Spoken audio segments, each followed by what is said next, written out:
যখনই বাংলার জমিনে গোটা বিশ্বের জমিনে আমার নবীর সম্মান আজমতে আঘাত করা হয়, এই দেশের মুসলমান কখনো দুই হাত বেঁধে বসে থাকতে পারে না দিয়ে বলেন ঠিক না।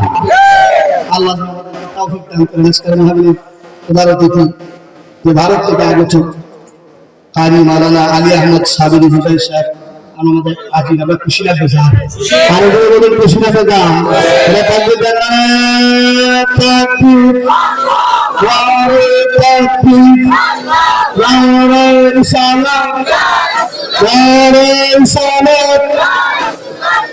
আল কোরআনের আলো বাঁচায় এমন বাঁচায় দেশ সাহেব তোমার দেশ। আসসালামু আলাইকুম ওয়া রাহমাতুল্লাহি ওয়া বারাকাতুহু। আলহামদুলিল্লাহি রাব্বিল আলামিন ওয়াল আকিবাতু লিল মুত্তাকিন।